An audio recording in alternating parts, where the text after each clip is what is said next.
Welcome back into the Fantasy Sanctuary for another Best Ball show, joined by John Daigle of 4 for 4. If you're not familiar with John's work, you really should be. Like him and his team over at 4 for 4. They put out some incredible stuff. Some of the best ball tools they've got are stuff that I reference all the time and that I use constantly. And their YouTube channel's crammed full of good stuff, as well as John's new show, the John Daigle Show. John, last time we spoke was back in January, talking about last year's best ball result. And now, I mean, there's 50 days left. How are you feeling about it? Feel like the whole year's just disappeared? Yeah, you dragged me out of the 2 weeks off per year I have to discuss best ball in January, but I was still happy to join you.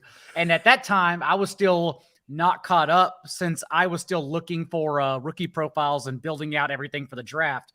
But now we are well into the season. Veterans report to training camp by next week. So everything is really kicking off here. We're also seeing a very distinguishable difference between Underdog and DraftKings drafts. As much as I love Underdog, especially for the top heavy payouts, clearly there's not a monopoly in that sphere anymore for fantasy football. So it's just good to discuss and see all the differences taking place. Yeah, definitely. And we are going to jump into a DraftKings draft shortly. And the Millie Maker contest there, it's got a long way towards filling. There's 1.2 million total entries available, and we're at about 400,000. But it feels kind of crazy sitting here at this point and saying, oh, just casually, 400,000 entries over there. How are you feeling about your kind of like best ball portfolio at this point? Like, a lot of people like to take a break in the early parts of July and try and figure out what they need more of, or have you just been drafting nonstop? Still been drafting nonstop. I like to have a majority of my drafts done before training camps hit. I like to take shots on those ambiguous situations. I feel like that's the best way to get closing ADP. As we know, last year, just yesterday, actually, July 18th, 2022, was when Pat Kerrane drafted his 2 million winning Best Ball Mania lineup. And so I certainly think taking advantage, or actually taking shots in the unknown before these roles shake out, in my opinion, is smarter for top-heavy payouts, since that's how we're getting real value here. Once everyone sees how the situation shake out, there's no longer value. Yeah, definitely. Am I correct in remembering, like, last year you were quite in on, like, double anchor, double RB starts for drafts? Yes. And it's how drafts shook out, because the three most undervalued players last year were Austin Eckler, Saquon Barkley, and Dalvin Cook. Two of those, Barkley and Eckler, who were actually on Kerrane's 2 million winning team. Having said that, it's a fun lineup, even understanding that it was just one lineup who won. And yes, we had the biggest game that everyone was stacking canceled, of course, because of the unfortunate DeMar Hamlin incident between the Bengals and Bills. But Kerrane's lineup is still fun to always look back on, because although he got lucky, which you have to do, like even the World Series of Poker, for instance, just took place. No one is no longer winning, literally no one, because they're skilled. You have to be skilled and get lucky in these top-heavy things. But Kerrane's structure was correct. Kerrane had an elite tight end, and although George Kittle didn't matter for fantasy whatsoever, he got lucky in that Deebo Samuel was injured, and then George Kittle led the league in touchdowns over the last 5 weeks of the season. His target share jumped 7% to 24.5% from Brock Purdy without Deebo Samuel. So yes, he got lucky, but he also put himself in place to get lucky and understanding the structures, not to mention low rostered week 17 tournament pieces in the Patriots matchup and Tyquan Thornton and Tom Brady in particular. So he had it all right, but also he got lucky. So I love seeing those kind of formats take place, and just the sharp people get it right. So that structure was the second most common running back build in the DraftKings final last year. It was like 15% of the final rosters in the final. That Hero RB was at about 17%. So clearly those kind of, the double RB build definitely worked a lot. Is that something you've still been leaning into this year? Because we're seeing all the wide receivers get pushed up. We're seeing the running backs drop a little earlier. Or are you just finding you're able to get running backs in rounds which you weren't this time last year, so you feel like you're still covered from those running backs early? And it's so funny, because at a full PPR site like DraftKings, you would think wide receivers would be more of the priority. But what's happened is that on Underdog, which is a different game, as I've been telling everyone, Underdog isn't best ball anymore. Like, we're just playing a different game, and that's okay because I love games. That's why I still play DFS in what is like literally the toughest DFS has ever been across every sport in our lifetimes. I still love playing it because I love figuring out games as an adult. Whenever I'm retired, maybe divorced suburban dad later on in life, I just want to invite my friends over in the burbs and play board games like once a month on Friday nights. I love games, but Underdog Best Ball is different from DraftKings in that Underdog 19 wide receivers are going in the first 36 picks and the first 3 rounds. That's not nearly as much as DraftKings, which again, DK is full PPR, so that doesn't make sense either. Same thing for quarterbacks. Whereas Underdog, the top 3, the big 3 quarterbacks, Mahomes, Allen, and Hurts, are going in the top 20 picks. On DraftKings, that's the same thing, but it makes more sense on DraftKings given that we get rushing and passing bonuses for these quarterbacks. So I don't mind chasing them there. Maybe it is a sign of the times. Like, I know Hayden Winks has been arguing that maybe it's just like the way it is now. These 3 players in particular who add value with both their legs, and in the case of Patrick Mahomes, who doesn't run the ball, is genuinely the best football player to ever grace us on the planet Earth. Maybe that's just the way it is now, and we need to be ahead and pay that tax. But at the same time, there are reasons to believe the big 3 regress if you want to take that route. And again, large tournaments where we are betting on first place and nothing else matters, in my opinion anyways. I'm betting on 3 million. Otherwise, that team might as well just get last place. It doesn't matter.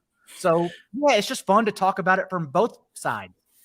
Yeah, I mean, and you mentioned Patrick Mahomes there. Like, he was being drafted after Justin Herbert last year. So, like, it always feels like there's a little bit of value in that second tier of quarterbacks, and particularly on DraftKings where you do have those 300-yard passing bonuses. I mean, last year, Patrick Mahomes had 10 games of 300-plus yards, and the next nearest was 6 from Josh Allen. I mean, Jared Goff had 5. Is that something which you think is projectable and something we can chase with some of these pocket passes, or do you just have to kind of see it as part of the bigger picture when you are drafting those players? Not for the pocket passers. We've known for a long time, and when Rich Rebar wrote the article, I guess it's over a decade now, about the Konami code, we've known that we are still targeting rushing attempts and rushing yards per game. TJ Hernandez also does this column annually, and he just put it out last night, actually, on 44.com for anyone who's trying to get in there for the early bird $25 off discount.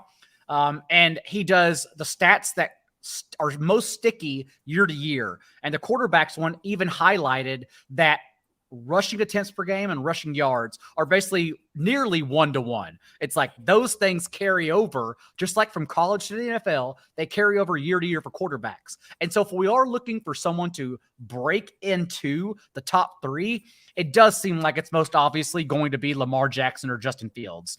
Having said that, Justin Herbert's one of my most rostered quarterbacks on DraftKings. I think we can, although we saw him fail last year. He wasn't a winning quarterback. He didn't provide ceiling because of the passing game.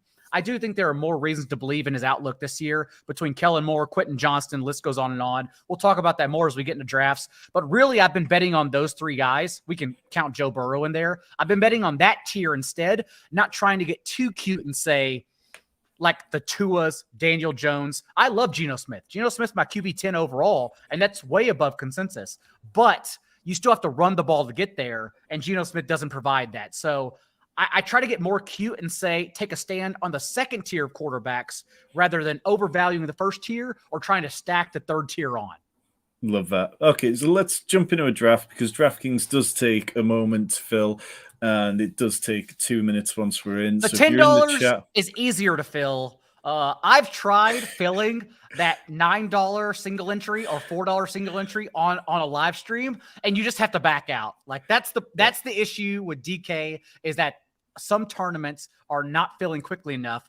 Even the big 555 that a lot of people love playing, it takes Liam Murphy and Justin Herzig like sending the bat signal out and like dragging people to the lobby just to get that thing started in an hour. So that's the one issue.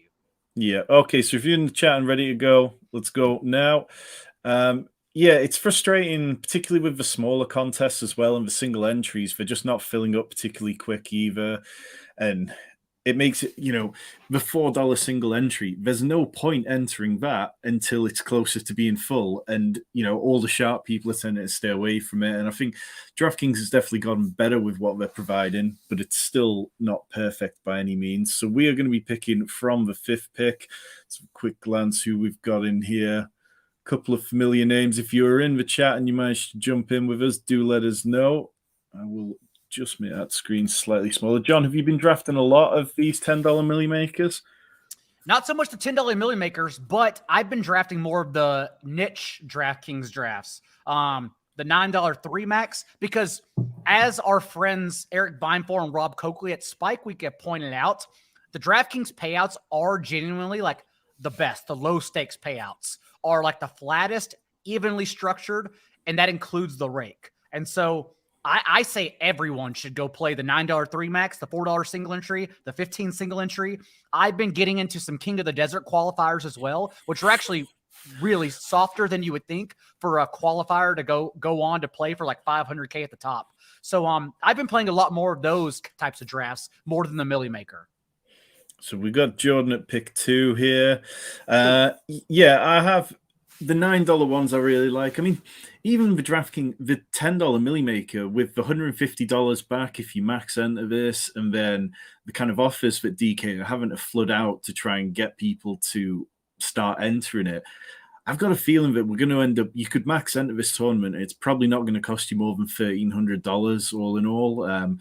So they definitely seem to be trying with it. I think the King of the Desert stuff's interesting, but it'd be nice to see some more lower stakes stuff to try and bring more new customers into it. When I speak to people who haven't played a lot, that's the thing that they're after. They don't want to win a place at a live DFS final. I think that's a bit daunting in many ways. But yeah, for sickos like me and you, I'm all over that. So if we're picking at 5 in a normal DraftKings draft where things don't go a bit crazy, you'd expect Justin Jefferson, Chase, McCaffrey, and then one of Cup, Kelsey, Tyreek probably to fall to us. Is there a particular guy who you like the best out of those, John?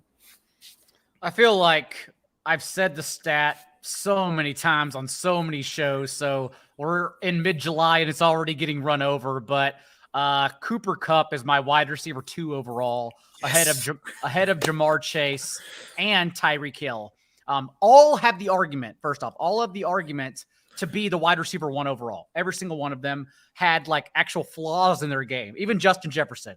Like, you don't think Justin Jefferson has any more of a ceiling. There's no more meat on that bone, but he caught 2 of 14 end zone targets. It was like the lowest touchdown rate of any wide receiver with 150 targets. So of course he could actually get even better, especially because the Vikings are, I don't know if anyone's noticing, but they're quietly in a rebuild mode. Like, it's a very soft rebuild, isn't it? It is a soft rebuild, but they lost key defenders. They cut both Adam Thielen and Dalvin Cook purposely. Yeah, I'd go Cooper Kupp here for sure. I mean, Cooper Kupp's my wide receiver 2 as well. And yeah, Tyreek Hill did go at 101. I haven't seen that in a draft. I've seen some different picks, but maybe they're looking for the Lamar Andrews stack on the 2-3 turn. I'm supposed to be selling people on Cooper Kupp, but I'll sell you on Tyreek Hill as well real quick because it makes sense. They're all in the same tier. I have them in the same tier. I know some people only have Justin Jefferson and Jamar Chase. I would love to bet with those people in real life because I think they're wrong. Tyreek Hill already led the league in yards per route run with 2.9, but it was actually 3.1 with Tua on the field. He was even better with Tua on the field. Not only that, Jalen Waddle is a wide receiver 2. It's not 1A, 1B at all. Tyreek Hill had a 32% target share from Tua. Jalen Waddle had a 22% when he was on the field with Tyreek and Tua. It's not even close how much better Tyreek is in usage from Jalen Waddle. So you have to get Tyreek there just in case Tua's on the field for the entire season. But for Cooper Kupp, like the argument is, for instance, I went on Columbus radio, humble brag, I guess, with Bobby Carpenter, which only the boomers remember Bobby Carpenter and how much, how underwhelmed he was in Dallas. But the argument was, you think Cooper Kupp can outscore Jamar Chase? when the argument should be, you think Jamar Chase can outscore Cooper Kupp, because Cooper Kupp already outscored Jamar Chase. Like, in 9 games, Cooper Kupp was the wide receiver 1 in points per game. The only receiver, Justin Jefferson included, who averaged over 20 half PPR points per game. Not only that, but those numbers increased. Like, from Matthew Stafford, 8 full games of Cooper Kupp, Kupp led the entire league, not just wide receivers, Travis Kelce included, the entire league with a 33% target share. Like, he was who we thought he was in that 8-game span, half a season for Matthew Stafford. We also knew the regression was coming for Stafford last year. He was egregiously drafted as the QB 12 in ADP, even though he was fresh off a career-high in touchdown rate, his 3rd most fantasy points per game, and 5 touchdowns on 7 throws from the 1-yard line. It was just never going to happen again. So we were never drafting the passing game beyond Cooper Kupp to that point. And so the fact that Stafford got injured, the passing game regressed, again, we expected that to happen. So we should not be discounting Cooper Kupp again. He should be considered in the top tier, and that's where I have him. Yeah, I'm completely on board. I mean, we just saw what a tire fire the Rams were, and it didn't affect him whatsoever. He was the wide receiver 2 in points per game. And then even when things were going wrong, it didn't matter. And now the Rams have brought in next to nobody. We are 1 pick away. Saquon Barkley gives us that week 17 correlation. He has been falling slightly over the last couple of days. Is Barkley in play for you here, John, or do you feel like you're slightly worried by the contract situation? I don't think we need Barkley. I would be fine if you want to try to get unique with Patrick Mahomes, or should we? This is a good question. We're on the clock. So I like the top 4 options. So if you want a running back, I'd actually go Pollard if we don't think he's going to fall. Let's go Pollard. Like, I have my spike week set up so I can see all the correlations for if I have my wide receiver 1, and I've got no Pollard with Cooper Kupp teams yet, and that feels like a little oversight. We do have a quick question in the chat from Bones Malone here. Do you have no fear of any ban coming for Tyreek? It sounded like a bit of a mountain out of a molehill, really. You know, it was a bit of a push and a shove. It feels like the kind of thing maybe you get a verbal warning for, or some kind of maybe a little fine or something, but it didn't feel too bad to me. John, do you have any kind of feeling on that? No, it seems like it was settled rather quickly, too. So I don't think we're going to get a suspension like Alvin Kamara. And we've seen, I mean, how many times have we done that? We've done this with Tyreek Hill already, too, where ADPs dip for suspensions, but in best ball, it's just a totally different argument that we're saying here. Like, actually, we should be taking advantage of those ADP dips. So I'm not worried about Tyreek Hill's suspension. I don't think anything's actually going to come of anything. Yeah, and so Barkley has dropped all the way through into the 3rd round. I hadn't seen him drop quite that far yet. I think if I had Justin Jefferson, that'd be the sort of pairing where I'd be looking to take him, because it just isn't one which has been available so far this year. The Tyreek Hill drafter, I think if you're drafting a lot of teams, I probably wouldn't have, but they seem to have some interesting plans with Tyreek Hill, Deebo Samuel, and DK Metcalf through 3 picks. But it gets tricky on the turn. Sometimes you do feel like you need to mix things up a bit, or sometimes on DraftKings they just get a little bit wild, and we are 2 picks away. Mahomes did go after us to the Christian McCaffrey drafter, which is quite an interesting one. Kelsey was paired with Garrett Wilson. We do have our team, Jordan, who is picking at the pick 2. He's got Jefferson, Devonta Smith, Chris Olave, which feels very nice. Saquon's full stops with Chase and Higgins as a stack. That's quite a nice start, that. We're 1 pick away. Josh Allen, Josh Jacobs, Ramondre Stevenson, Mark Andrews, Keenan Allen, all kind of towards the top, and then Breece Hall and Lamar Jackson. Anything screaming out to you, John? I'm assuming Lamar Jackson wouldn't come back. Okay, I didn't want to say it out loud just in case he was here, but I think we take the dip on Josh Allen. Yep. I'm good with that. Go ahead and get out of the way. I would imagine it's somewhat unique to go Kupp, pass on Barkley and go Pollard, and then get Josh Allen. Plus, like, we can take dips on Dawson Knox. Yeah, we have Gabe Davis, 20 rounds, so Khalil Shakur's around there. We can get unique with Josh Allen. Yeah, definitely. In terms of Josh Jacobs, we're kind of seeing him dip as well a little bit. He has been a 3rd round fixture pretty much the whole time. do you feel like there's a real danger he is going to hold out, or is he one of those players where you just feel like, we've seen this a lot of times. It's very rare that running backs or any player really actually holds out into the season.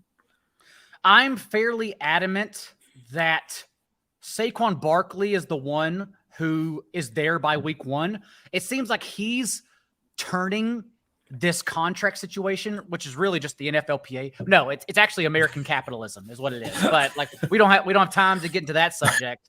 But Saquon Barkley is the one who's turning the spite into resilience, and he's saying that he's going to be there. Like he's actually just going to he's going to disprove everyone who does not believe he wants the contract. So he's doing that thing where he's turning the quote unquote doubters into motivation. I think he's there for week 1 by everything he said. Josh Jacobs is the one who's falling on the sword for the entire position as a whole. He's the one who really seems like he's willing to sit an extended amount of time well into the year. And not only that, but I was fading Josh Jacobs anyways. Like to reach the amount of touches, he led the league with 396 touches.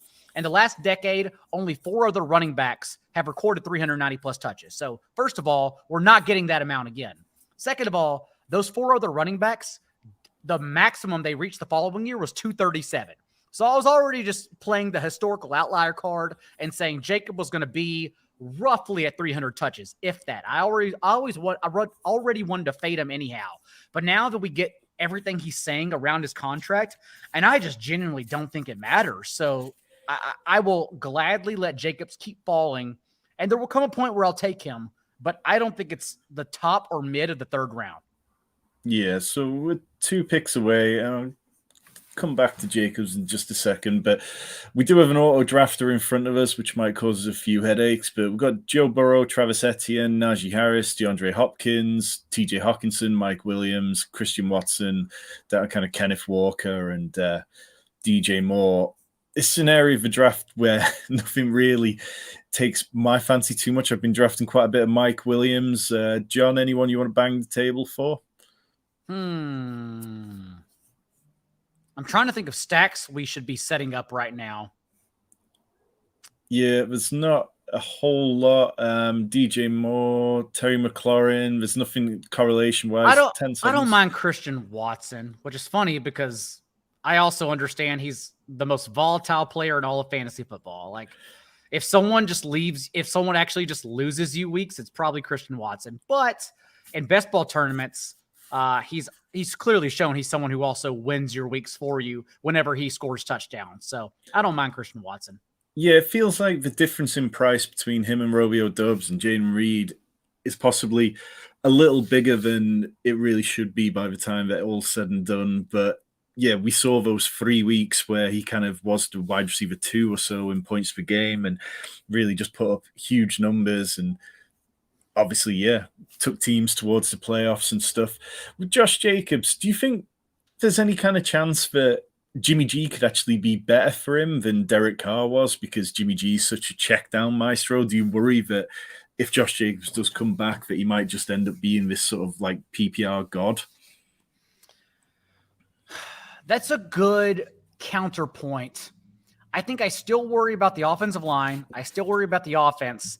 And I do wonder, even if he plays on a franchise tag, I just wonder how much they'll use him. I don't think anyone's done a study, first of all, but I don't think the narrative of being on the final year of your deal and thus the coach is running into the ground, I don't think that's historically correct. I think it's the opposite way where teams go the other way and try to develop and integrate different players. So no, I don't think I take that into account. Yeah, I think it's a very easy one to feel like it's going to be a big storyline, but then when it gets to it, it feels more likely that, when the Raiders are out of playoff contention, he'll just be kind of looking with one eye to just shutting down slightly. With 2 picks away, we've got Josh Allen, Cooper Kupp, Tony Pollard, Christian Watson so far. So quite a balanced build. We're not too far behind on wide receivers or anything. Ken Walker's at the top with Aaron Jones, which give us another Green Bay player, Justin Herbert, DJ Moore, Alexander Mattison, Drake London. Whomever you have a top wide receivers, is this how you rank them, or is this just in terms of ADP? This is just ADP. Okay. I'd lean towards Drake London over DJ Moore, but if you're a DJ Moore fan, I'm happy to go with that. Nope, I'll go London. Not a DJ Moore fan. I truly believe DJ Moore, although I fully expect him to lead the team in target share, I really think his ADP is bolstered solely because of Justin Fields' ADP, because people like stacking them. I have all these guys in the same tier, but DJ Moore, I don't have really any amount of confidence in. Yeah. So we saw TJ Hawkinson go at the back end of the 4th round there to Jordan, who's in the draft with us. Just after George Kittle. Normally it's Kittle who goes after TJ Hawkinson. You mentioned before the show that you're kind of out on TJ Hawkinson this year. Is it just a case of you feel like the regression is going to hit him because he saw so many targets last year at such a high rate? Do you feel like it's unsustainable?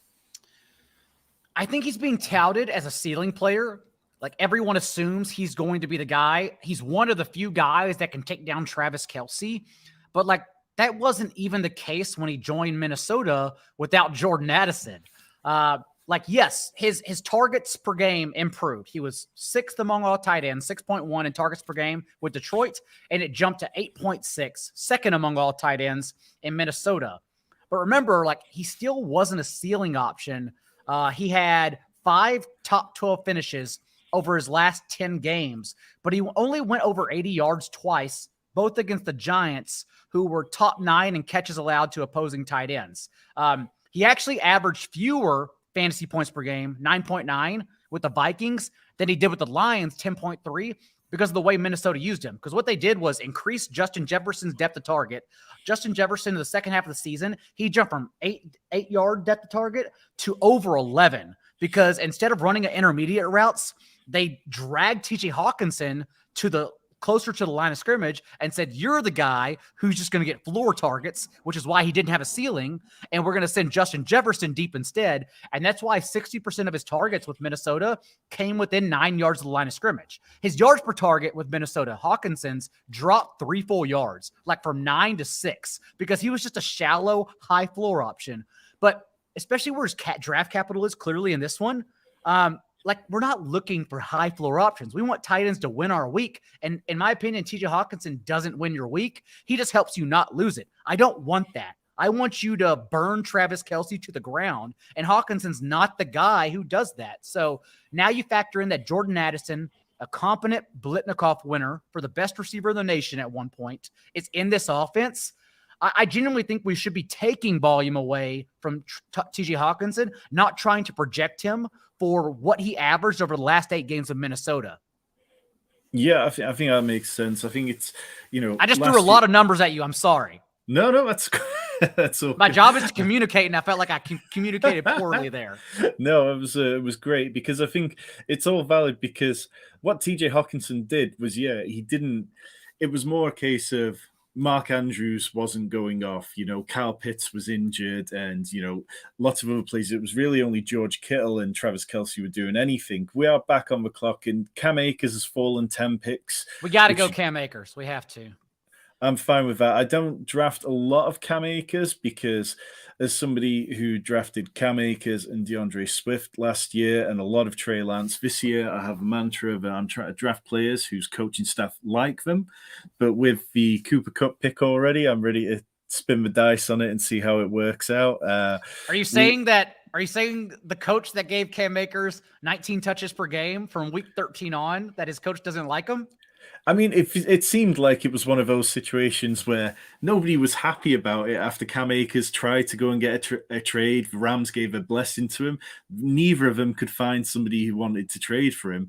And it just seemed like one of those where it was like, okay, well, let's just saddle up and get on with it. And I feel like there's a situation where we could very easily see Zach Evans, who I'm not naive to the fact that there's problems with his rookie profile, or Kyron Williams, who they talked up last year before he got injured on the opening kickoff play, and just, they were wanting to give him a role. And I think, but when we're talking at the back end of the 6th round, when you're looking at DeAndre Swift, J.K. Dobbins, Alexander Mattison, there's flaws with all these running backs, and Isaiah Pacheco, who goes slightly later. So I'm okay with it. We have now got our quarterback, Josh Allen. We have 2 running backs in Pollard and Cam Akers, and then 3 wide receivers in Kupp, Watson, and and Drake London. 2 picks away from us. Gabe Davis would probably be the most obvious pick here, which would give us that Josh Allen stack. I think we have to. And then, of course. Oh, yeah, of course. We get sniped, yeah.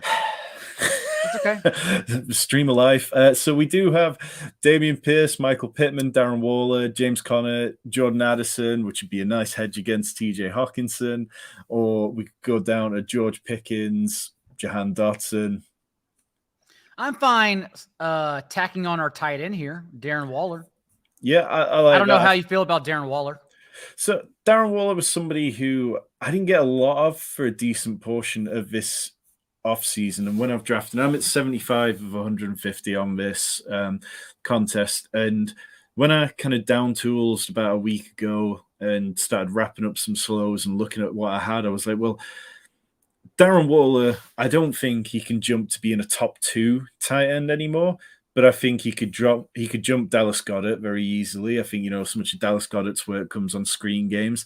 Kyle Pitts could be a victim to Arthur Smith again. George Kittle, I think, is ripe for touchdown regression. And we saw that when all the players were healthy, he was the least preferred target of them all. And TJ Hawkinson, for all the reasons you mentioned. So getting Darren Waller as well, sort of like tight end 4, 5, 6, 7, 8.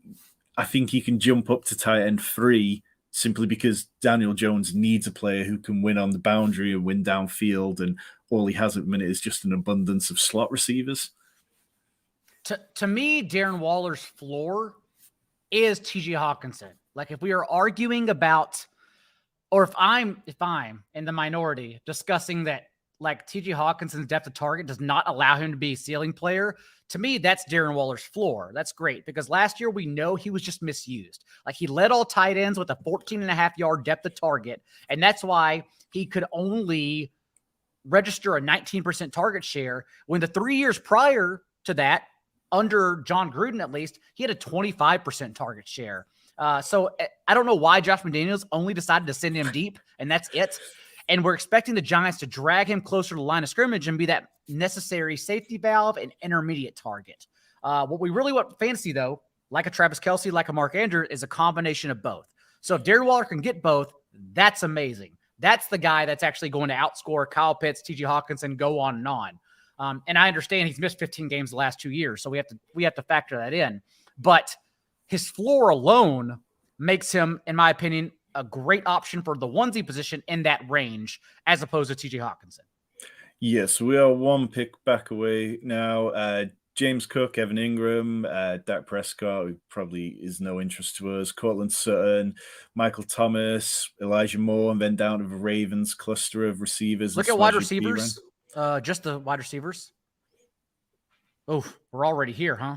Yep, that's it. It comes up on us fast. Okay, look at running backs. You can start starring players. Should we go Elijah Moore? Oh, we can go James Cook. We have James Cook went already, didn't he? Oh, okay, sorry. Oh shit, no, my bad. Sorry, he's still there. Oh, sorry, You're good. I'm not high on James Cook, but I forgot we had Josh Allen, so that was just to give us more stacking options. Yeah, definitely. That makes sense. James Cook, somebody I was doing a draft with Colin Kelly of Rotoviz at the weekend, and he's very high on him, and he was very much talking me into his explosivity. So I think he's somebody I'll probably try and sprinkle a little more than the 0% James Cook that I've got at the minute. But part of that is because I'm not drafting a lot of Josh Allen because he goes so highly. And we do have a few picks. Ramondre Stevenson slipped to the 308, which is a little lower than he's been going. He's kind of been a lot closer to the turn. Do you think that's the Lenny Fournette sort of thing? And do you think that's a fair price on him? It's definitely a Lenny thing. I think that's a fair price. I still would make sure he's tacked along as like the RB 9 through 12 with, well, in my opinion, Joe Mixon and Breece Hall. But I wouldn't let Ramondre slip any further than that. Yeah, I was chatting with some friends earlier about if Lenny signs, we see a substantial Ramondre dip. If you can get 4th round Ramondre, I'll definitely have more than I do at the moment. And if 5th round Ramondre happens, that's a player I'd be willing to stake quite a large chunk on. 5th round Ramondre shouldn't happen. That'd be wild, but maybe people overreact. Yep. So one pick away. The team in front of us does have 3 running backs. If they don't take James Cook, then we might get James Cook to come back to us. Otherwise, there's the Baltimore kind of receivers of Zay Flowers. Oh, just Zay Flowers left over. David Njoku, Samaje Perine. Cortland Sutton does go. Should we take James Cook here after we kind of got away with one? Absolutely. There. I don't even think, honestly, like I don't think the explosive rate for James Cook matters. That's a guy that even the team was out on last year. Whenever they healthy scratch Zach Moss and traded him to the Colts, from that point forward, James Cook played 13 games with Devin Singletary, and Devin Singletary out-touched him in 10 of those 13 games. Like even the coaches and James Cook didn't have a single carry inside the 5-yard line last year. Even the coaches are saying, we don't care about you. So I think it's actually the role falls to Damian Harris or Latavius Murray. I'm still a very, very big Damian Harris component. I think he could lead the league in rushing touchdowns, genuinely. And so I've been drafting a lot of him in the 10th to 12th round, especially like on an underdog, a half PPR site. But in this case with Josh Allen, like how would James Cook reach value? Of course, through the passing game. So it makes a lot of sense here. Yeah, definitely. I think that's a very good point. So we are through 9 rounds, almost halfway. Cooper Kupp, Tony Pollard, Josh Allen, Christian Watson, Drake London, Cam Akers, Darren Waller, Elijah Moore, James Cook. So we've kind of seen the real glamorous rookie wide receivers go off the board. Zay Flowers in the 9th, Jordan Addison in the 7th, and Jackson Smith and Jigba in the 6th. How have you been approaching the rookie wide receivers, John? Are they players that you've been getting heavy exposure to or kind of staying away from a bit? Let's see. So the way drafts work, because I don't think I really have hard stances on many of them. The way drafts work is that if you're at the top around Justin Jefferson, usually it naturally allows you to fall into Christian Watson, Jordan Addison, Kirk Cousins stacks. So I've kind of been pitting all of my Justin Jefferson with Jordan Addison, so he naturally falls there. Jackson Smith and Jigba, I still firmly believe Tyler Lockett should be ranked and drafted over him, but JSN is also one of the more undervalued players on DraftKings in particular, so it's easier to get him there, whereas Underdog, everyone has rookie fever, so you really can't get anyone there unless you're overdrafting them. And then Quentin Johnston also falls into your lap on DraftKings with Justin Herbert, so I'll get him there quite a bit. So much more so than Underdog, very much easier. And Zay Flowers, I still believe in because I don't want to consider Rashad Bateman and Odell Beckham like a nothing. Right. Like it's been 2 years since Odell Beckham has been played football, let alone been a competent player. I don't want to bet on him on a 1-year deal, leading the team in wide receiver targets. So I really just take my shots on Zay Flowers as a stacking option with Lamar Jackson. So we're back on the clock. It's kind of at quarterback area. Geno Smith, Pat Freiermuth, Jerick McKinnon, Jared Goff, Tyler Boyd, Jamal Williams, Devin A-Chain, Dalton Schultz, down to kind of like Romeo Dubs and Rashad go back Penny. up. Boy. Start starring players. These are all bad.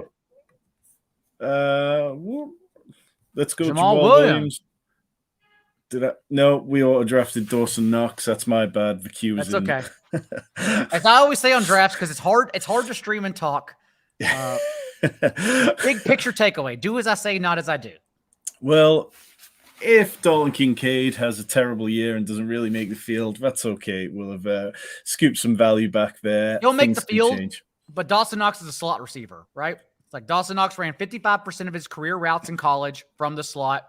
They could have just drafted a slot receiver. I don't know why they didn't. They drafted Dalton Kincaid instead. But Dawson Knox will 100% be on the field. We're also just 1 year removed from Knox. Let me look this up.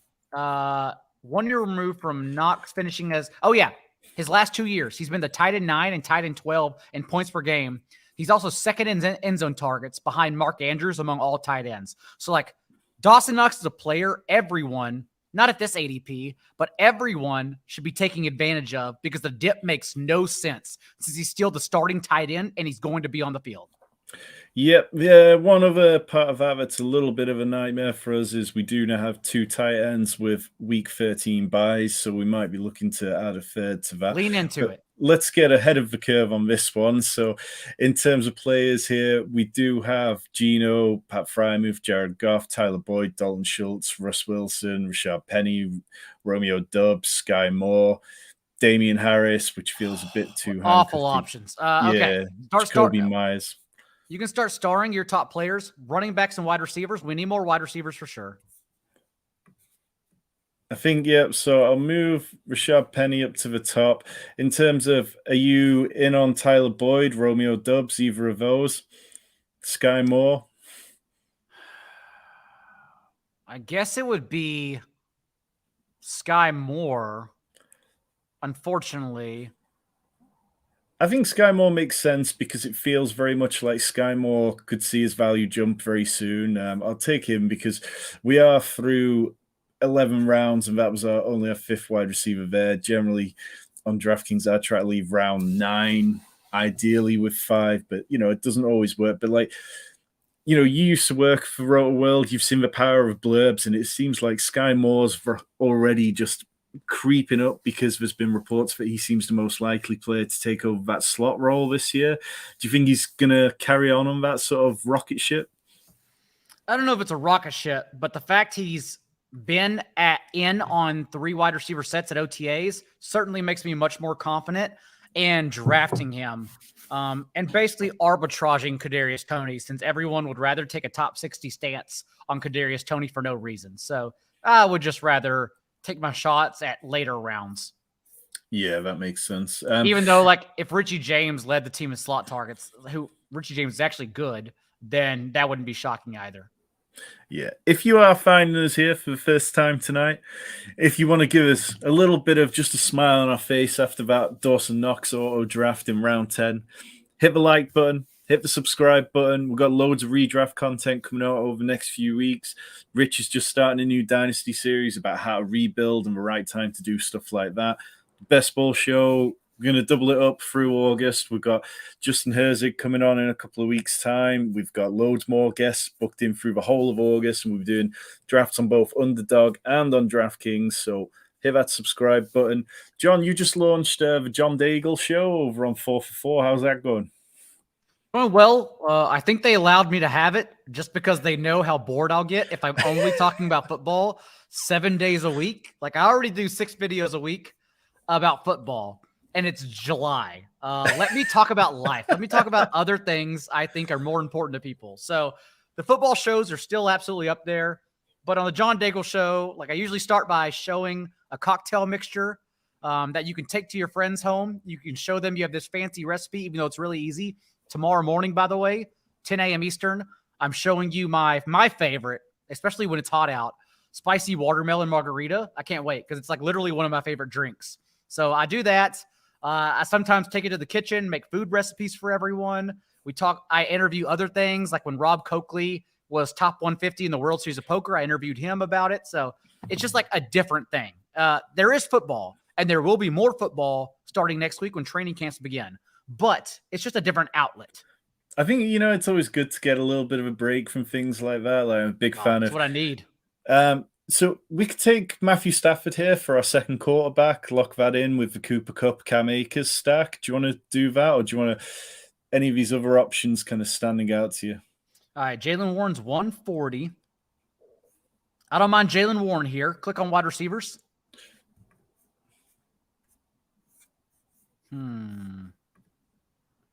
Oh, shit. So we have Kincaid, Dawson Knox.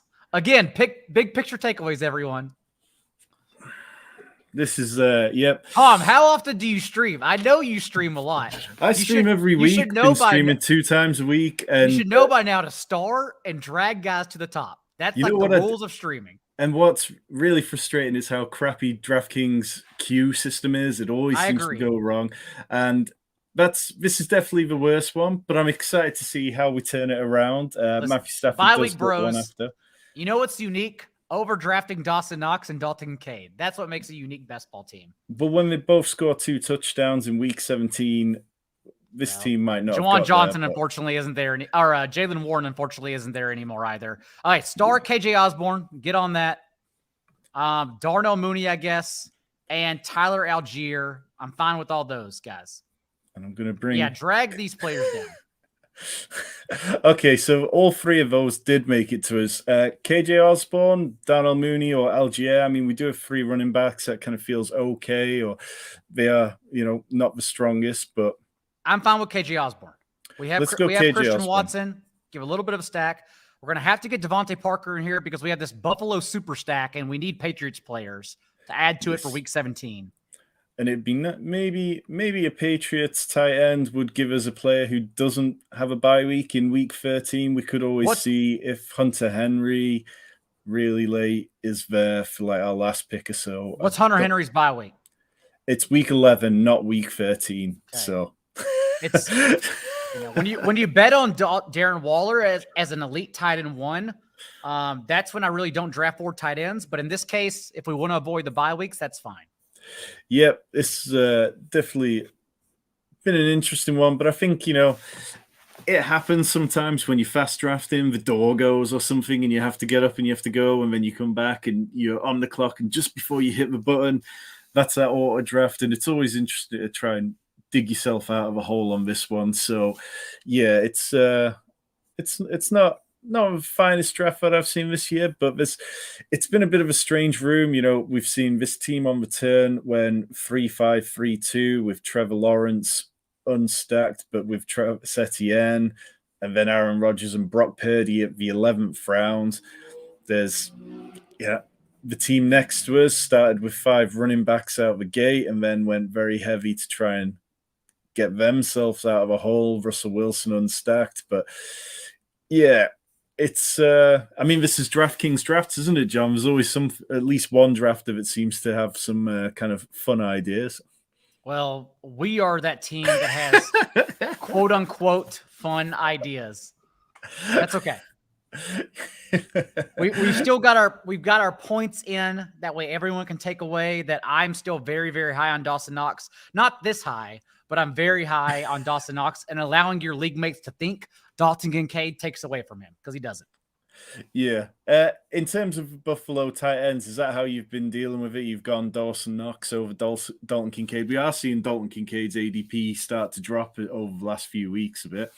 Not over, but in terms of ADP, oh yeah, Dawson Knox will probably close as one of my highest rostered tight ends. Same for Hunter Henry. Very, very big on Hunter Henry. In redraft leagues, even if you're just starting one tight end, I'm very big on Hunter Henry. It sounded like out of OTAs, start starring as I talk. Start starring running backs and wide receivers. It sounded like at OTAs that Bill O'Brien's personnel favored was 12 personnel. So for those that don't know, 1 running back, 2 tight ends. That's how you count personnel. And then, of course, that means it's only available for 2 wide receivers to be on the field, 12 personnel. So that means that Hunter Henry and Mike Gesicki would be on the field together. But we know we're only 1 year removed from Hunter Henry being the tight end 13 in points per game and scoring a career-high 9 touchdowns. And he scored those 9 touchdowns on only 40 catches from week 4 on in 2021. So, again, we knew that was unsustainable. Thus, you shouldn't draft Hunter Henry last year. But now we're getting discounted because even last year with that regression, he's still tied for the team lead in red zone targets with Jacoby Myers, who is no longer on the team. So we go back to Hunter Henry in the last round every draft. Literally just keep on drafting Hunter Henry. So we're on the clock. I've starred Van Jefferson, Kendry Miller, Jonathan Mingo, Roshan Johnson. Roshan Johnson would give us a bit of week 15 and week 17 correlation and be our 4th running back. Is he in play for you, John, or anyone else? 9 seconds? Yep. We have Jamal Williams. Let's go Roshan Johnson. No, we don't have Jamal Williams. That's fine. We're going Roshan Johnson. Yeah, we should have had Jamal Williams. That's okay. We should have had Jalen Warren too. It's fine. Okay, so let me look at this roster. I need to view this. So we have Cooper Kupp, Tony Pollard, Josh Allen, Christian Watson, Drake London, Cam Akers, Darren Waller, Elijah Moore, James Cook, Dawson Knox in the 10th round, Sky Moore, Dalton Kincaid in the 12th round, KJ Osborne, and Roshan Johnson. Okay, so we need a second quarterback for sure.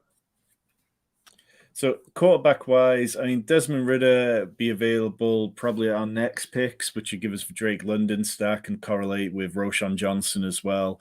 Or we could take their kind of backdoor stack with Texans. There's plenty of those wide receivers go later, or look for Sam Howell, kind of Curtis Samuel, or do the New England Buffalo one, which normally obviously you don't always want two quarterbacks from the same game in week 17, but we're kind of relying on Josh Allen's score there anyway.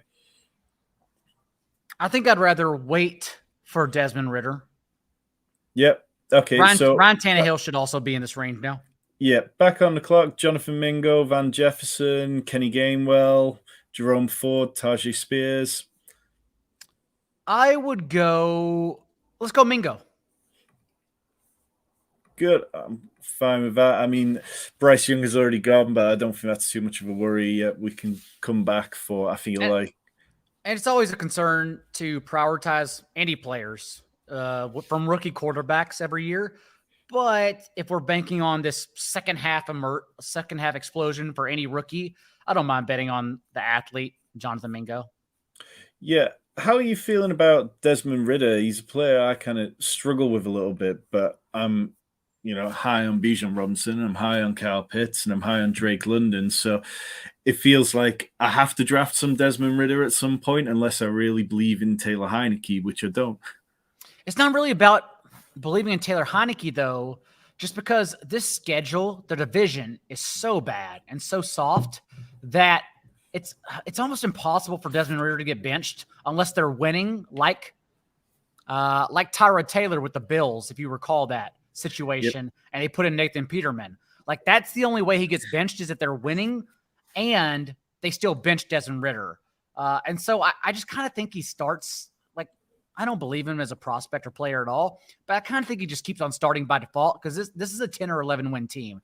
They already played against the highest rate of 8-man boxes last year and still averaged the 4th most yards per carry of any offense. Like, Arthur Smith is such an intuitive and good play caller that it doesn't matter what they face on defense, especially this year when they're projected against the league's second easiest schedule, according to Warren Sharp. So, yeah, it just reminds me of an 11-win team that gets run over in the divisional round after they beat some spare team in the wild card. Yeah, it definitely makes sense, because you look around and the Saints look like a team who could play slow and play boring, and if Michael Thomas isn't back to being what he was, then that could be quite a disaster if Alvin Kamara is suspended a while. The one thing that scares me about the Saints, and for fantasy, because either way, Chris Olave is going to get there. I'm not worried about Chris Olave at all. Derek Carr isn't a good fantasy quarterback, but spike weeks maybe. But the Saints only have one outdoor game from week 5 on. That's an amazing schedule. And it happens to be week 17 against the Bucs, which is in Florida outdoors. So honestly, like, given that Carr has been so bad in the cold, just bad in general, the fact he only gets to play in domes, like, after the first month of the season, what an incredible setup for that offense. So that's the one concern for me. Yeah, well, we are 2 picks away here. In terms of players left on the board, CJ Stroud's dropped. I saw him drop earlier today into the 210 range. He does just go ahead of us. Jerome Ford, Mike Gesicki, Sam Howell, Chuba Hubbard, Mac Jones, Jalen Hyatt, Tyquan Thornton. I say we reach on Ridder here. Yeah, and just get the quarterback position sorted. Yeah, because we could still get a Cordarrelle still there. Jerome Ford is interesting for our running back room as well. Yeah, I'm fully on board with that. I mean, we could always take Tyquan Thornton as well to build out that week 17 stack. We need Devontae Parker. Start Devontae Parker. We will 100% take Devontae Parker if he's still there when it comes back to us. Yeah, we have to have him for this build. Yeah, I think that is all good. I think, things went slightly awry in the middle rounds, but with a 2-4-7-3 build, we've got Roshan Johnson, James Cook, Cam Akers, and Tony Pollard. It feels like we've got quite a decent running back room. We can definitely figure out the last position for there over the next couple of rounds. We can figure out our 4th tight end, which is far from ideal. But in terms of everything else, have you found anyone else in these late rounds apart from Hunter Henry that you're clicking a lot of? Late round tight ends. Cade Just Otton. late in general. Yeah, Cade Otton's going incredibly late for a player. Cade Otton made 6 starts without Cam Brate last year, and he ran around on 84% of dropbacks in those games. So I still take him quite a bit. I know Trey McBride has gotten more popular, but I still wonder if Zach Ertz may get cut on the final day of training camp. I don't know if he's a player they carry over into this new regime. So I don't mind Trey McBride, although like he's even bad at earning targets. And then Isaiah Likely, just because we don't know what this offense is going to be. Like maybe they do actually go more 12 personnel. And also we know if Mark Andrews ever gets injured, Isaiah Likely is a top 3 tight end. Like he's that good as he's always shown. Even last year, 1 start without Andrews in the final meaningless game, and he went over 100 yards with the touchdown. So those are 3 guys I keep targeting. Okay, so Devontae Parker did go. Mike Gesicki is there. Mac Jones, Cordarrelle Patterson, Tyquan Thornton, Khalil Shakir's there. Do we want to keep I guess building? in this case, we go Tyquan Thornton because that's the ADP dip here. Yep, and of course, he did win Pat Kerrane $2 million. So, just seems like the lucky charm. So we have 17 rounds: Cooper Kupp, Tony Pollard, Josh Allen, Christian Watson, Drake London, Cam Akers, Darren Waller, Elijah Moore, James Cook, Dawson Knox, Sky Moore, Dalton Kincaid, KJ Osborne, Roshan Johnson, Jonathan Mingo, Desmond Ridder, and Tyquan Thornton. In terms of playoff stuff, we do have we've got the Bills, Josh Allen, James Cook, Tyquan Thornton, Dawson Knox, Dalton Kincaid. So we've got that. We do have the Patriots bring back on there. We've got the Rams, Giants with Akers, Cooper Kupp, and Darren Waller. Falcons, Chicago, Desmond Ridder, Roshan Johnson, Drake London. And then the Packers, Vikings, Christian Watson, KJ Osborne. So there's a lot about this team which could work nicely. It just needs to make up for a couple of the little errors. We've got Rich in the chat who asks, do you think Thornton is more than just a deep threat, John? No. I still worry Thornton is just a rotational player. So his ADP always seemed off to me. But in this case, the fact that Devontae Parker gets drafted over him, like I think that's correct, but that's not usually how ADP has been going. So we will gladly just take our chances with Tyquan Thornton since we need to start stacking Patriots players since we have already bet on Bills offense. Do you think the Patriots are going to look to bring somebody else in? Obviously, they wanted DeAndre Hopkins, but weren't prepared to pay what the Titans did. Do you think that's somewhere they're going to be active because they seem to be aware it's a glaring need?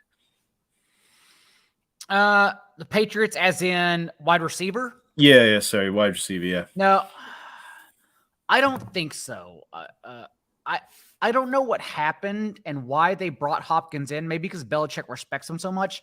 I find it so hard to believe, though, that he wanted to work with Bill O'Brien. Like, Bill O'Brien literally called him Aaron Hernandez. Like, why would that guy ever want to work with O'Brien ever again? And so I don't think they're looking into any other receivers. But to work with a pass-catching running back, since they didn't want Ramondre Stevenson to be the pass-catching back early on last year, it just happened to fall that way since Ty Montgomery got injured. It's no shock to me that they're trying to look for that third down role.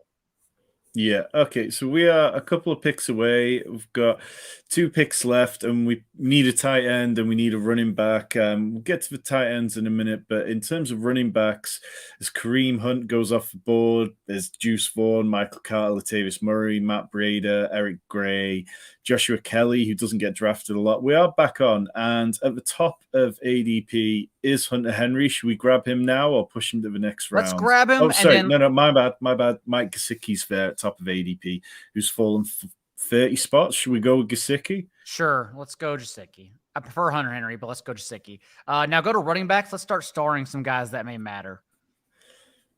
So Joshua Kelly doesn't get drafted in every draft. That's fine. Josh Kelly's fine. Izzy Abanikanda, who could have a good start to the season. Kenny Nwangwu, Josh Norris's favorite sort of punt returner. We've got Ronald Jones. I'll go Dwayne McBride. Yep. Do you have a strong stance on Dwayne McBride versus Yeah, Ty we just Chandler? don't know because he led the nation in carries of 10 plus yards last year, and he's just still been dealing with the hamstring injury he suffered before the draft process, before the combine. And so, like, we genuinely just don't know how they're going to use him. Ty Chandler was the RB2, but maybe Dwayne McBride is the RB2. We literally don't know since we haven't seen him yet. So come training camp, his ADP could rise significantly. I also think it's going to be a committee, given that the backfield is given that the team is in a rebuild, and it was the last coaching staff. And I'm one of the ones who has tweeted Alexander Madison's box scores without Dalvin Cook for his career. So I'm part of the problem. I understand that. But it was the last coaching staff that used Madison as such. Whereas now we're talking about a new coaching staff in a rebuild. And Dalvin Cook already was third in routes run among all running backs last year. And yet he only averaged 3.5 targets per game, I believe it was. It was just meaningless usage from the running back position. So I genuinely think it's going to be a committee, and I think Alexander Madison has suddenly become the most overrated person in fantasy. Yeah, very much so. I mean, it's just so hard to project a player when you're talking about, I think it's 6 games in the last 3 years where he's had over 50% of the snaps. It's and none without Cook last year under a new coach. So we just don't know. Yeah, very much so. We're one pick away. The running backs we kind of put over there: Banakanda, Josh Kelly, Dwayne McBride, Chase Edmonds, and then I've put Travion Williams in there for the Bengals as well. Anyone you've got a strong feel for there? Do you want to go Dwayne McBride and build out that Packers Minnesota Week 17 game? Yes. I love Dwayne McBride. So that gives us the unusual 2-5-8-4 build. I think that's definitely the first one of those I've drafted this year. Cooper Kupp, Tony Pollard, Josh Allen, Christian Watson, Drake London, Cam Akers, Darren Waller, Elijah Moore, James Cook, Dawson Knox, Sky Moore, Dalton Kincaid, KJ Osborne, Roshan Johnson, Jonathan Mingo, Desmond Ridder, Tyquan Thornton, Mike Gesicki, and Dwayne McBride. And we will have one more pick. I feel like we could probably go with another running back here as I accidentally zoom in. I would almost feel more comfortable. Well, let's take a look another through. Wide receiver maybe looks better, but yeah, look through it real quick. Wide receiver: Greg Dortch, Terrace Marshall, Tank Dell, never mind. Marquise Goodwin. Elijah Higgins he's a tight end. He converted to tight end. He's not even a wide receiver. That tells you where we're at. Very much so. It gets pretty dusty pretty quickly. Ty Montgomery, who is a wide receiver over on DraftKings. I mean, do you believe Kayshon Boutte is going to make the roster for the Patriots? No. Kayshon Boutte is a bad prospect too. That's always been wrong. Rich, if you're still watching and in the chat, I know that one's going to hurt you deeply, Rich. but Puka Nacua, he's another interesting name. Some people seem to think that, he could be in line for the Debo role, but obviously it's a long shot for that. Is he somebody you've taken any shots on? Yeah, I like Puka. The wide receiver 2 targets are wide open.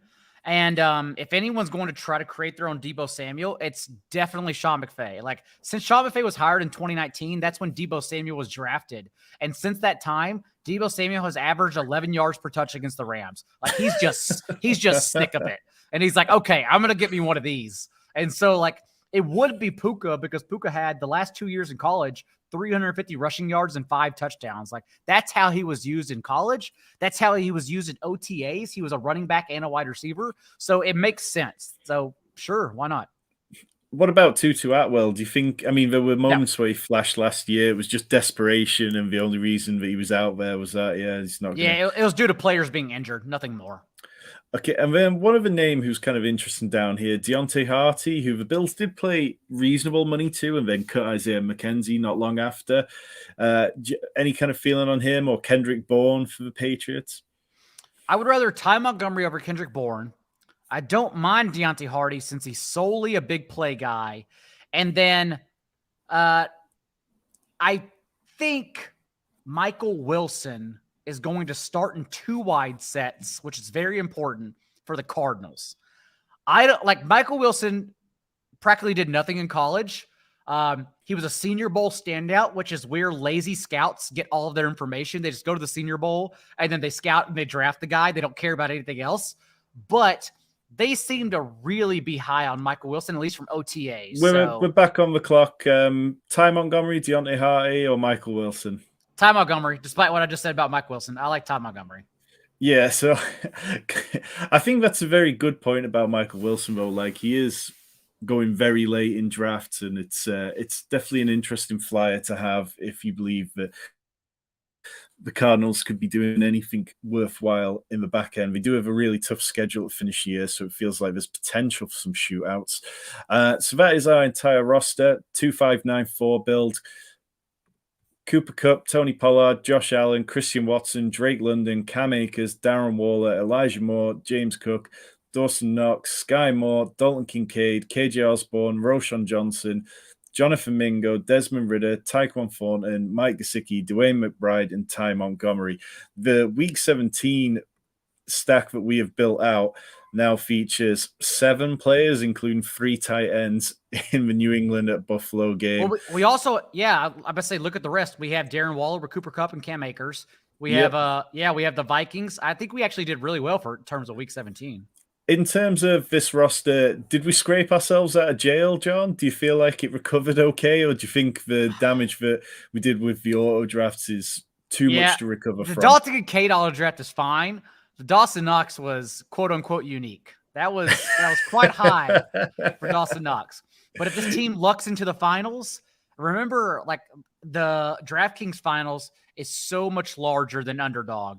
Like, you really got to get 1,400 people. Yeah, right.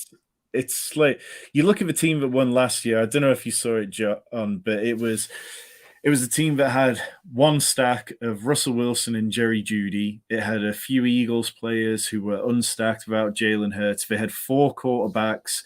I think they had 7 running backs and sort of 7 wide receivers. It was quite an ugly team on paper, but it had some Week 17 correlation.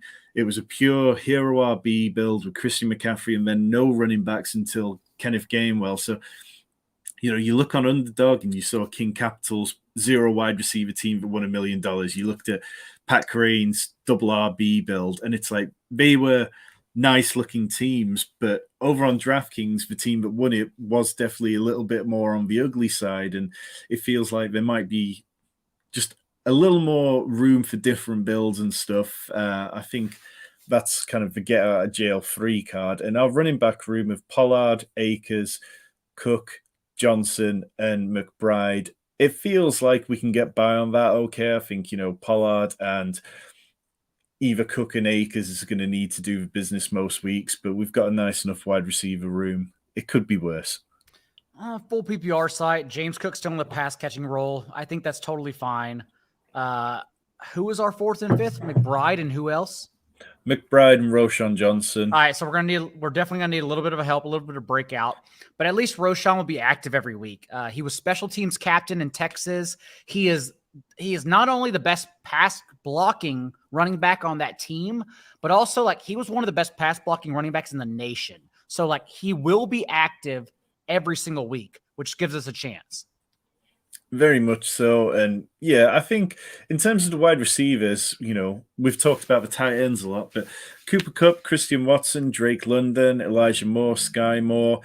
I think if Sky Moore can make that role his own of the slot, and then we're talking about Elijah Moore and Sky Moore, who can be PPR kind of scam players. And then you've got Drake London and Christian Watson, who've got high upside along with Cooper Kupp.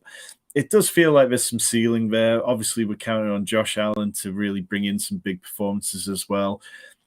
It feels like things could have been worse, is definitely how I would put it. I think the team next to us, who started with 5 consecutive running backs, they ended up with taking no more running backs after that, which is, I think, if you are going to play with running back fire like that, then that's definitely the way to do it. They had a 3-5-9-3 build. Russell Wilson, Bryce Young, Jimmy G. Doesn't feel too bad. Anything else kind of stand out to you in this draft, John? Honestly, not really. I've been a big proponent of 2, 5-7, 7-9, and 2-3 builds. Even at quarterback with bonuses, if you're going elite quarterback or even the second tier, I would still, with 20 rounds, only go 2 quarterbacks. That's the way I've been handling it. I've mixed in slightly more 3 quarterback builds this year than I did last year. Last year, I had a lot of Trey Lance and a lot of Lamar Jackson, which kind of stung me a little bit. And out of the DraftKings finalists last year, 39% of the 989 teams that made it were 2 quarterback builds. And I think it was like 53% of 3 quarterback builds, and the rest were made up of 1 QB or 4 QB, a couple of 5 QB ones. So I think 2 QB is entirely viable on this platform. It's just landing on that kind of combination that hits right. And Josh Allen, whenever you're drafting him, you need him to pay off so much that a player like Desmond Ridder feels fine. I think, he has a level of rushing upside, which could be okay. So I'm okay with it. We will get out of here. But before we do, John, do you want to tell people what you've got coming down the line at 4 for 4? Oh, yeah. I've been behind the scenes in terms of writing because we're gearing up everything for release here in about a week and a half. Team previews about to start rolling out for everyone when training camp starts at 44.com. Not to mention my flag plants, my top 40 fades. We're going through all of them. All the pieces will be out for everyone. It's also the early bird discount right now through July 25th. So you have another week to get $25 off any sub. So join us there. You can join us in the Discord where I'm very accessible. I tend to answer more messages, any messages actually in the Discord, all of them, as opposed to DMs where just Elon's trash bots ruin my DMs. So Discord, I can definitely help you out with start sits. I even called subscribers sometimes because they had questions, and I'm like, screw the messaging. I'm going to call you right now from the bar, and we're going to sort your draft out on the spot. So that's always happening right now at 44.com. And then, of course, for free, YouTube. Yes, the John Daigle Show. If you want something different, 10 a.m. Eastern every Tuesday and Thursday. Otherwise, the most accurate podcast wherever you listen to your podcast. Yeah, I'll definitely just say once again, like the 4 for 4 tools and the stats and the way that everything is set out over there. It's something I reference constantly, the red zone stats, the Underdog Advanced Rate Explorer. It's all great stuff. If you have been here tonight and you've enjoyed it, do leave us a comment below. Let us know if you feel like we got out of jail with the build that we managed to put together. We'll be back next week. We've got a guest coming on next Wednesday. We've got Justin Herzig the week after. Loads of Dynasty content. Redraft content is going to start rolling out from Monday. Hit the subscribe button. We will be back very soon.